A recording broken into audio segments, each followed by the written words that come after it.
Class 7 next topic is expansion around us. अब हमारे आसपास जो कुछ एक्सपेंशन होते हैं, मतलब कुछ जो फैलाव होते हैं, जो फैलती है चीज़ें हमारे आसपास, उनके बारे में देखते हैं अपन। The expansion of solid can be put to use. अब सॉलिड के अंदर देखिए, the metal cap of glass bottle can be loosen by pouring hot water over the metal cap.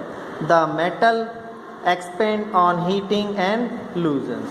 तो जब किसी ग्लास बॉटल का कैप आपसे लूजन यानी ढीला नहीं हो पा रहा हो, आप उसे ओपन नहीं कर पा रहे हो, तो उसके कैप पर थोड़ा सा हॉट वाटर पॉर कीजिए, मतलब उड़ेलिए मेटल कैप पे। The metal cap expand on heating and लूजन। तो मेटल कैप जो है वो हीट के कारण, वार्म वाटर उस पर लगेगा तो हीट करेगा तो वो एक्सपेंड होगा, और लूजन यानी ढीला हो करके आप उसे ओपन कर सकते हैं।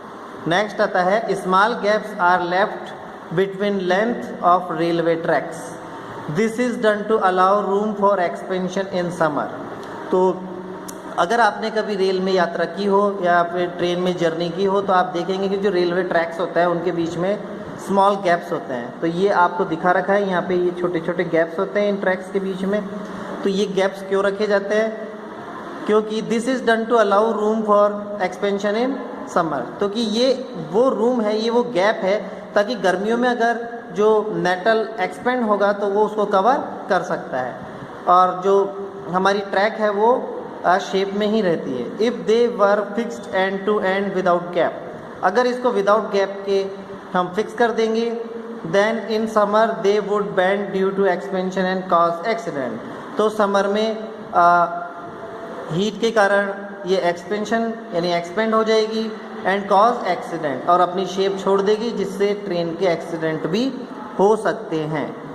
नेक्स्ट है, the automatic fire alarm system uses the fact that different solid expand by different amount of heating. तो ये बोलने चाह रहे हैं, तो ऑटोमेटिक फायर अलार्म होता है, आपने मूवीज़ में या कई मॉल्स में देखा होगा ऊपर की तरफ, तो वहाँ पर अगर थोड़ा सा भी स्मोक भी जाता है तो वो सायरन बजाने लगता है। तो उसी के बारे में हम रीड करते हैं। System uses the fact that different solid expand by different amount of heating. तो इसके थ्रू ये पता लगता है कि डिफरेंट हीट पे डिफरेंट अमाउंट ऑफ हीटिंग में डिफरेंट सॉलिड्स एक्सपेंड होते हैं। The alarm contain 2 metal strip. इस अलार्म में 2 मेटल स्ट्रिप्स होती है, one of iron and other of brace. एक तो आयरन की यानी लोहे की बनी होती है, और एक ब्रेस यानी तांबे की बनी होती है। फैमिली बोल्टेड टुगेदर, और दोनों को बोल्ट करके रखा जाता है, मतलब एक दूसरे से स्क्रू ड्राइवर के थ्रू इसे टाइट कर दिया जाता है। Brass expand more than iron on heating. तो जो ब्रास होता है वो हीट करने पर आयरन से ज़्यादा एक्सपेंड होता है। Therefore when this bimetallic strip gate heated, जब भी ये बायोमेटेलिक स्ट्रिप हीट करती है, बिकॉज ऑफ फायर के कारण, it bend on the side of iron, तो ये आयरन की तरफ मुड़ जाती है। As it bends the circuit of the electric bell is completed. तो जो सर्किट होता है वो इलेक्ट्रिक बेल का कंप्लीट हो जाता है। The bell start ringing to give the alarm, और बेल हमें रिंग करना स्टार्ट कर देती है। As the fire is put out, जैसे ही इसमें फायर लगती है, द स्ट्रिप गेट कूल्ड, जब फायर को इससे निकाल दिया जाता है, मतलब बुझा दिया जाता है, तो स्ट्रिप गेट कूल्ड, वो स्ट्रिप ठंडी हो जाती है, स्ट्रेटनेस, और वापस सीधी हो जाती है। This causes the circuit to break the switching off the alarm. तो इससे जो सर्किट्स है वो ब्रेक हो जाता है, और अलार्म जो है वो स्विच ऑफ हो जाता है। Now fourth, girders that support iron bridge are kept on roller that are mounted on pillar।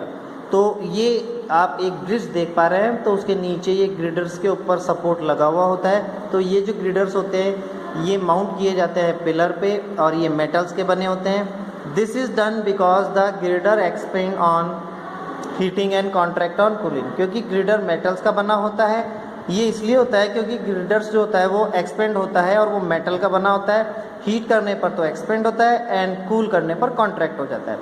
If they were fixed at both end in the wall of the pillar, अगर इनको दोनों walls पे set कर दिया जाए, then during expansion in summer, तो summer में जो एक्सपेंशन होगा, they would break the pillar and the bridge would fall collapse, तो वो पिलर को ब्रेक कर देंगे और जो ब्रिज है वो नीचे गिर जाएगा। नेक्स्ट आता है 5 in summer electric cable between 2 poles expand and से, तो कई बार गर्मियों में जो इलेक्ट्रिक केबल्स होती है, हाई टेंशन लाइट्स होगी, आपने देखा है कई बार, तो उनके बीच में गैप रखा जाता है, तो समर में ये एक्सपेंड होती है और ढीली पड़ जाती है। In winter they contract and become taught, और ये विंटर में कॉन्ट्रैक्ट होती है, सिकुड़ जाती है, जिसके कारण ये वापस टाइट हो जाती है। If cable are laid in summer, अगर समर में ही केबल को हम ढीली नहीं करें, they must be left a little loose to allow for contraction, और इसमें थोड़ा सा गैप रखा जाता है ताकि कॉन्ट्रैक्शन विंटर में हो सके। If this is not done, अगर ऐसा डन नहीं किया गया, ऐसा नहीं किया गया, दे ने break on contraction in winter, तो हमारी जो ये इलेक्ट्रिक वायर है या केबल है ये विंटर में कॉन्ट्रैक्शन में ब्रेक हो सकती है।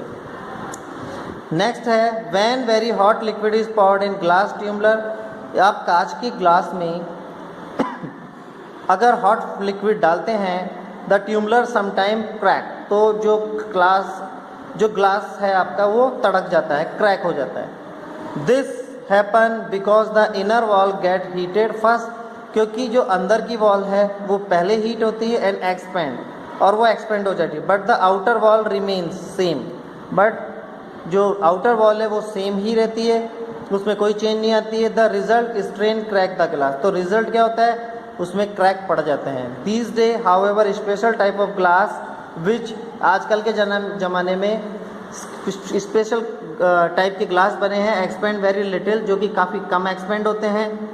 व्हेन हीटेड आर अवेलेबल, जब उन्हें हीट किया जाता है तो बहुत कम ही एक्सपेंड होते हैं। Due to their low expansion, तो इनके लो एक्सपेंशन की इस गुण के या इस कैरेक्टरिस्टिक्स के कारण they do not crack even if very hot liquid is poured in them, अगर आप इसमें बहुत ज़्यादा गर्म लिक्विड भी पॉर्ड कर देते तो भी ये ब्रेक नहीं होते हैं। One such glass is Pyrex glass, इस टाइप के ग्लास को पायरेक्स ग्लास बोला जाता है। इनमें से एक ग्लास है पायरेक्स ग्लास।